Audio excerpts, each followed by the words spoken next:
Bo adishima ma yemamu nyina adwo esanso emamu akwaba ediba virgin enwumenu sian kasebo eso kasebo esaso so ene enwumre yosemufo aso ne suse yakrojin ana yeba betete ne bisre ene abasa ede amamu ene enwumre ensem no edoso jedimu akotini ebi ense na ojumu ada ana omaiga na yenyina da yeto santin kokoto aba na enche bia so ana bato komisa edi echensu nsanso no eba betu jase Ghana mampanyina na adanko fufuado ono ana afa abano ebiemu enam so ama enada Ghana mampanyina na adanko akufuado eyi empenifo wono ebeka no se de beyo no wode enyema ebegugu na akwanmu wonsem fufromu enso no omampanyi dada John Domani Mahama enso akasa ede ato edwase abato ikokoto ye no nanu dwade ya no ono de ohunu pefe se Ghana fo eyade se ye to aba no ede ema no papa na Christian Council for so meche a Christopher Nkabom kwa wono mo ewo oman Ghana emu ababontene ede ababatu edwase sabre ye ya to aba no ewie no na Ghana fo enhwe na asumdwe ese ne fata se etena oman Ghana mu ye hwe na asumdwe no ensanso entena hono na ye opon enkroma ono eye information minister oswafo no ehwe ye dewubo ho ensem eso wakasa ede eto ensem trofo nyina da anim ewo adwuma so na wono ebo ye sabra ye kokoto aba no wo kira wono ebo homodin ye papa se ye kokoto aba no empo wono wo cover ye anase wo kokotwa ye ma bibia da di pefe no eyade se wo bo wono nyina da so aba so na wo Ghana mampanyi nana adodankwa akufu ado ya yaboni dini se abato ekokoto ye no na edi nkunimu ana Nigeria mampanyi Muhammadu Buhari enso abamontene edi ababetu jose wo bona baso ye papa ese abato no kamfu anyina no wasanso edi nkunimu ebiemu wo Ghana mampanyi nana adodankwa akufu ado ni wini na wawini na se ni dia yabo se ono ana ye Ghana mampanyi mu ana Ivory Coast mampanyi enso edi ababetu dwa edi eye etirim kwansem akọ edi amanu yebekọ enigidie mu ensemu enso na asamini ono se ye kanu Ghana nwonto a wagidi wo mu papa ono so abamontene edi etirim kwansem akọ edi amagana mampanyina na adodankwa akufu ado ensema foforo binum kawe mu ye osamfo aso so krojin edi amame se enenwure ye mamakenkan enfamamu ese virgin enwure no sia kasebo midin edi ma bna adubia ye da ye husima ye ba kasebo no nchiremu edi bebrem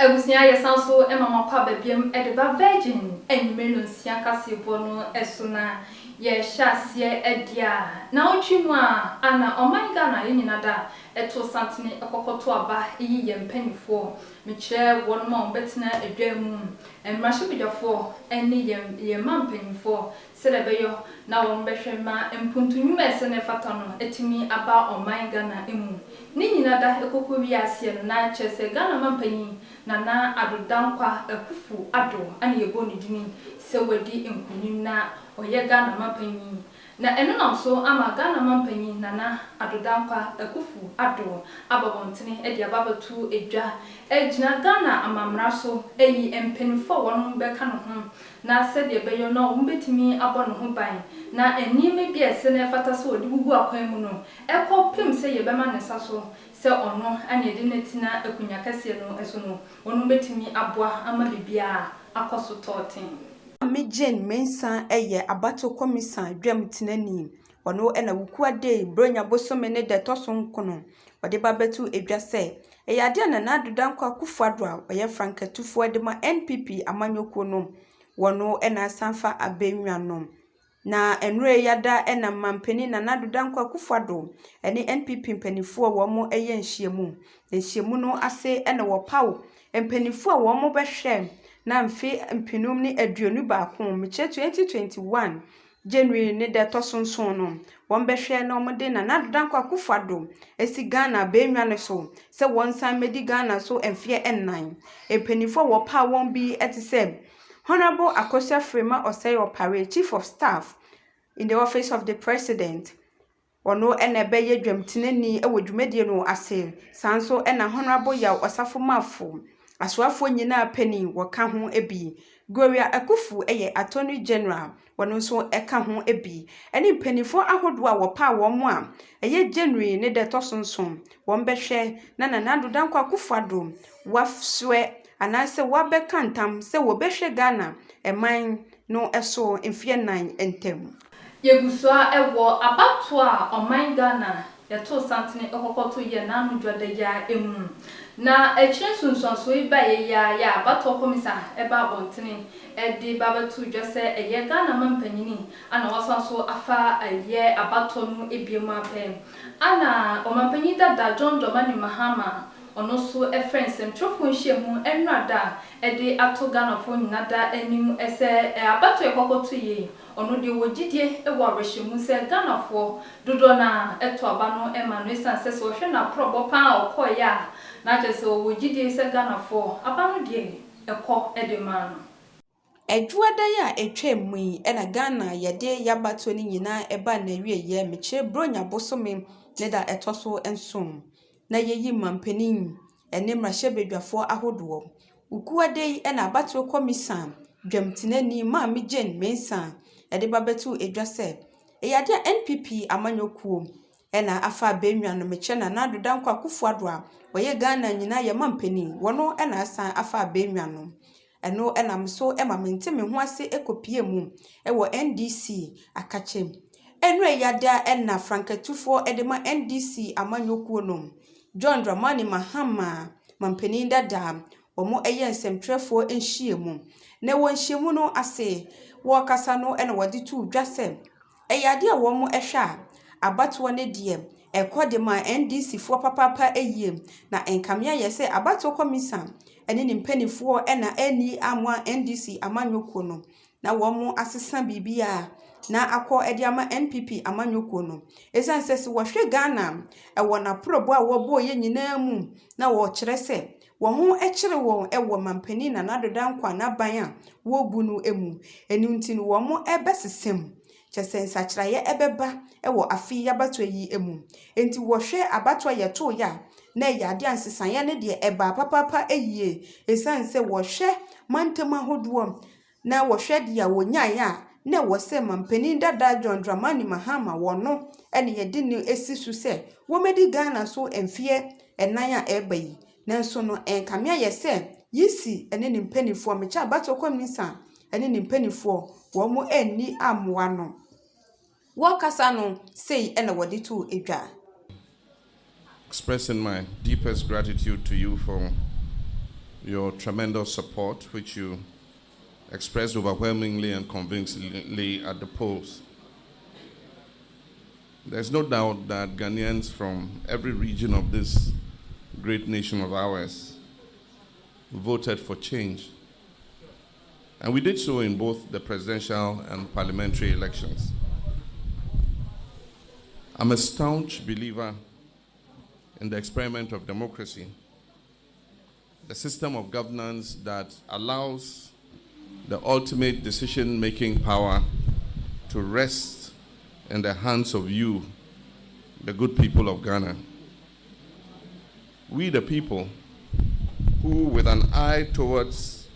the future we would like for our dear country, elect representatives to go forward and realize that vision. Government serves at the choice, direction, and pleasure of the people of this great nation. And I have had the honor and privilege to serve my country in all levels of government. When in 2016, at the end of my first full term as president, I ran for re-election as an incumbent candidate, I respected the will of the people. I conceded, I stepped aside, and I set in motion a peaceful transfer of power because I understood that it was the will of the people. And if we are to progress as a nation, if we are to live up to the inheritance of our history, one for which people have paid the ultimate price, the sacred verdict of the people must be respected. It must be protected. It has been my pledge throughout my time of service as a representative to the good people of Ghana to do exactly that. And that is why I stand before you tonight, unwilling to accept the fictionalized results of a flawed election.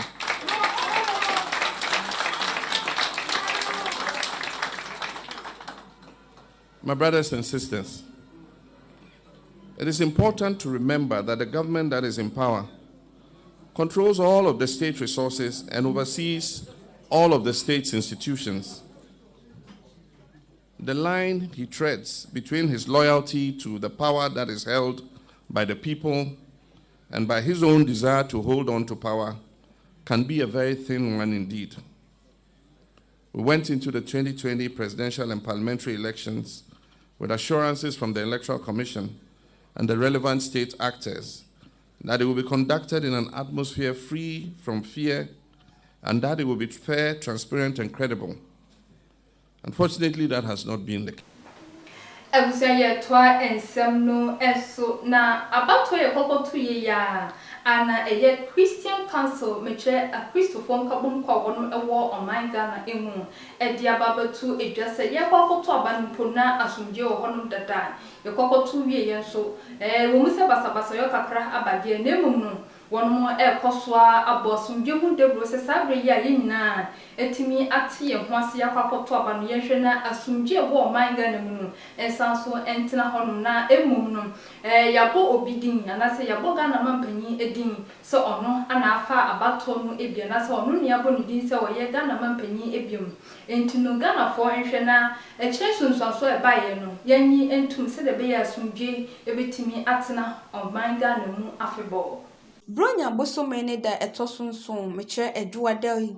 ena Ghana abato ayeto ne yi mrahye bedwafo ene mampanin yede ne hina eba na wieye na Bronya Bosome ne da etosunkuno ena abato komisan dwamtinani maami Jane Mensa ade babetu edwase eyade NPP amanyoku a Nana Dodanko Akufo-Addo Ghana nyina ye mampanin wodano no wono ena asanfa abenwa no eno enam so emamente me ho ase ekoso ewo man Ghana mu ene wo bete ne yatwe etuo ewo abato mpeso we so ene wo bete na obi hu aka anase ebi kura afamu ahwere no enkwa eno ene nei Christian Council mekire nsori a ewo man Ghana mu omuku a wo mo edom omodi ababetu edwase yama modern se Ghana yebeboa na yama asomedwe adadi esansansa na yebeto aba no ye kanse yehia asomedwe na asomedwe wo hwe ewie nkunimdie bibia asomedwe wo mu bia no ewie jojo enti yama modern se de yisi aka no eno ana waka na yemfa yie fantu yie se de beya dachi enkofa basabasa yo na emma oman Ghana embeye bisi basa na enkoda wo mo ewo mu etitiriw empanifuo mpo wo mo dabrem anase wo mo nuama mu no enkoye basa eno no saa no ebetimi ama Ghana atwe ne to ase se bio se impuntu dwuma ewo se Ghana mampani na Nana Dodanko Akufo-Addo eye no ebetimi atwe asanya eno no ema Ghana emfa ne ntoma pa emfra enti yama moden si yebetu ye hofo na yama asomedwe adadi Ebusia ye twa ensem no eso na honorable Opon Nkrumah ono eye oswafo hwe ye derubo ho ensem eso wabobontini edi ababatu edwase edwuma so na nsem twofo edi ye mekire abato ekokoto ye wɔkyerɛ a ɛyɛ nsɛmtwerɛfoɔ yɛadeɛ sɛ wɔn mɛbɔ wɔn homɔden yie paa ntitiriw ɛne sɛ wɔn mo ɛkɔkɔfa nsɛm bi ɛwɔ beaeɛ bia na abatoɔ no ɛkɔ so ɛde abrɛ Ghanafoɔ no yɛadeɛ sɛ nsɛmtwerɛfoɔ ɛbɔ wɔn homɔden yie papaapa wɔnam saa yɛ so afrɛ nsɛmtwerɛfoɔ nhyiamu abɔ nsɛmtwerɛfoɔ aba so yie. You can kind no Ɔmampanin Adanko Akufo-Addo the ministers and appointees assign ahyɛ wɔn adwuma ase after election. I'm saying no enumeration amu nyina mo ho yɛ no Electoral Commission returning officer for presidential election no ɛyɛ ne declaration. Ɔmampanin ne ɔman ne kasae and owie ne nɛ anɔpɛ ɔno ɛtua n'adwuma so ɛwɔ Jubilee House ne ministers so to wɔn adwuma so as well as appointees. Ofi ne transition adwuma no ene ehun komo no eno so ofi ase de bebem bia ne bema mo nyina mo aso ate saa bere a Ɔmampanin ne ministers ne aban eto an adwuma so no bre so a ankrankre well I mean can say ankrankre amanoni eku ahodo a omo soma se omo mehwe ye elections African Union, European Union, ECOWAS and sana the friend Coalition of Domestic Election Observers or more kasa or observe Ghana for inumekwa hodom so observe elections so nyina so de o manu disem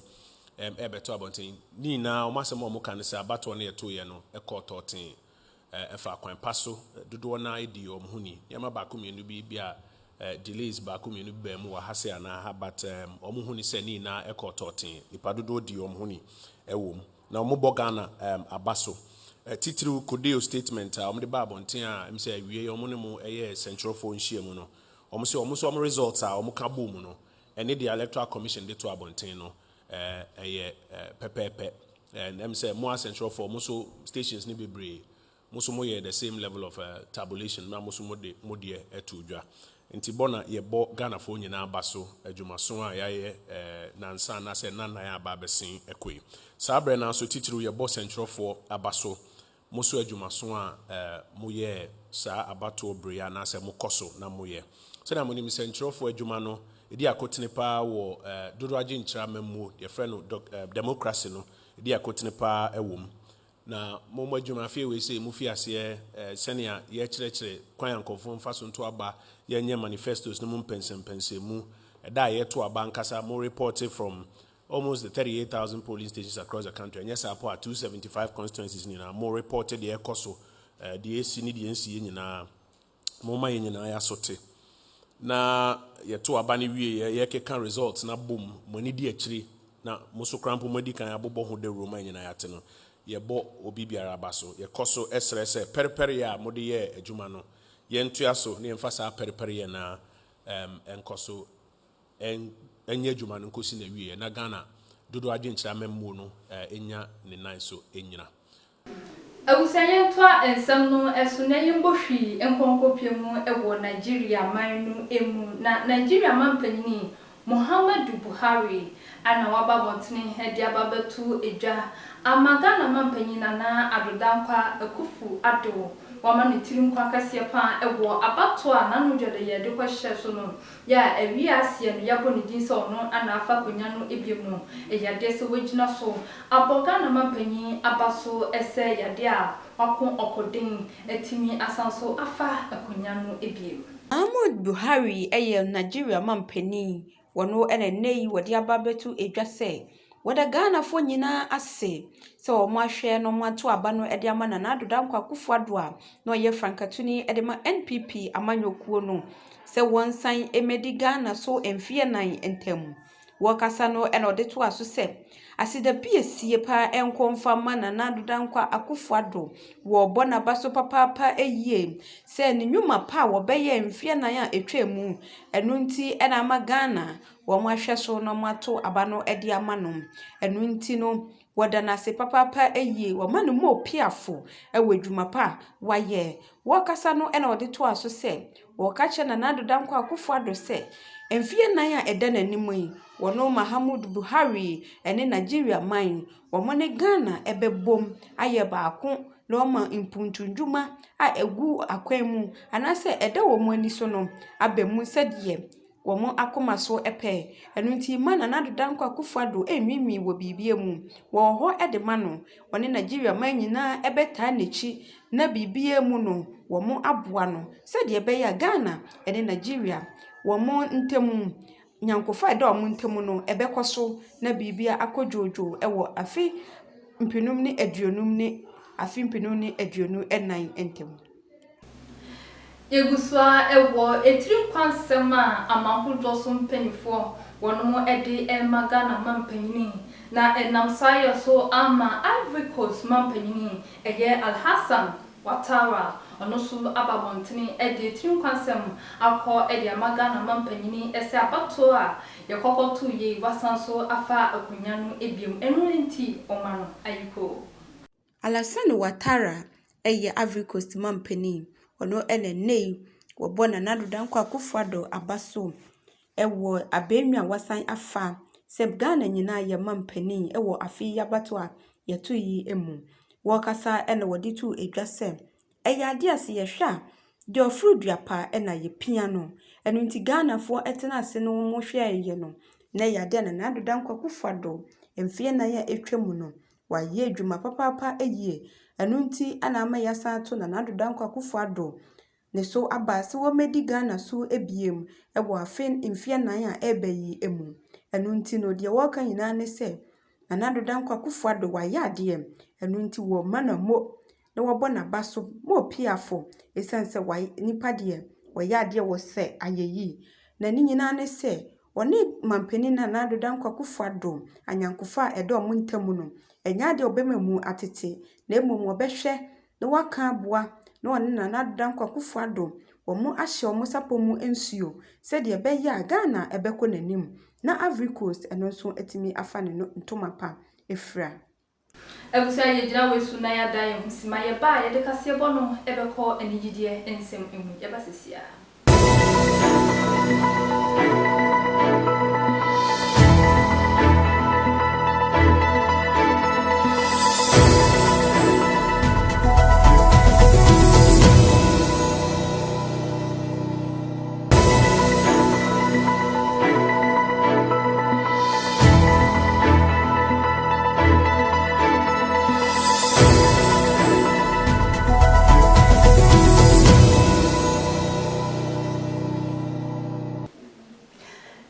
Ebusia for esanso emamunyina akwaba edeba virgin enmenu sia kase bono esuna cheno se afen na odi wafidie no ato hase ya eye virgin kase ana wani gusu a wo hwe no betumi so akọ Facebook eno eye virgin 1 tvgh no etimi alike wa share wa comment na bibia enso etimi aye kama na ye to kase bono esudia ne edan ya kopiem ewo enigidie ensem emu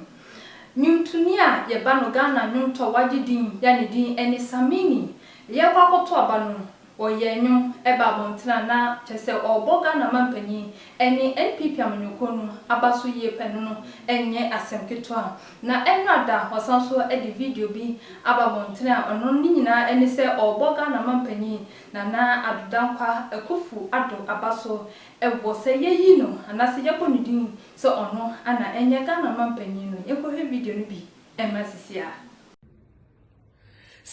Nana man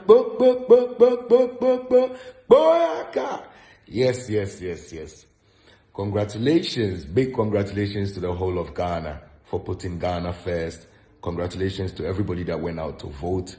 Thank you for putting Ghana first. Thank you for making this a peaceful and transparent election. Thank you for not making it violent. Big up yourselves, every Ghanaian out there. We put Ghana first. That's what we did. Yes, Achisa. Big up yourself, President-elect. President Nana Addo Dankwa Akufo-Addo, Your Excellency. Big up yourself.